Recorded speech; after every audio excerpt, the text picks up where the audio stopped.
After just 2 weeks of driving this MG4, here is everything that I found. So the first thing I found is that the indicator was extremely loud, as well as the traffic announcements and the navigation voice. So here's how I fixed that. I just, from the menu screen, went all the way over to the settings, clicked on settings, and as you can see there, this is what it looked like. The vehicle alerts were on 16 as well as the voice. So I played around with the settings and I found most comfortable for me was that all the way down on 2 and that all the way down to 5, so that I could still hear them, but they weren't as loud as 16, because when it's 16, it is extremely loud. Like on vehicle alerts, if I was to do the indicator, it's not quite that loud. But then if I go all the way back to settings and turn it all the way up to 16,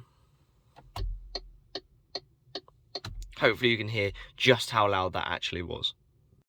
Another thing that I've swiftly become aware about this car is just how good the range on this car is. Like this morning, I left with 100% and now I'm on 72%. And I've done a 55-mile journey today. That is a lot, and for the charge that I'm on now, and I've just got back, that is really, really, really good. And honestly, this car is so reliable when it comes to journeys and longer journeys, and knowing that you're not going to run out of charge, because this car, the charge on it is so good. And compared to other electric cars that I've driven, this one definitely doesn't burn out as much charge as you'd expect it to. So the next feature on this car is one I use surprisingly a lot, which I didn't expect to. So this feature is actually to do with the pedals. This feature is that when you're on traffic or in a hill and you're holding your foot down and you're waiting for traffic to go past, sometimes it can hurt your foot and it can wear out your foot and be a little bit boring. But in this car, if you just push the brake down really hard and then let your foot off, it will hold the car there for you. And then when you're ready to go, you just press the accelerator and you're back off running again. That feature is actually surprisingly useful and makes waiting in traffic a lot less tiring. Another thing that I found with this car is that the lane assist feature is definitely not my favourite feature. So in a nutshell, the lane assistance feature is just a system helped to keep the vehicle within its lane. It utilises the cameras and sensors to help keep the vehicle within its lane and assist if it needs to.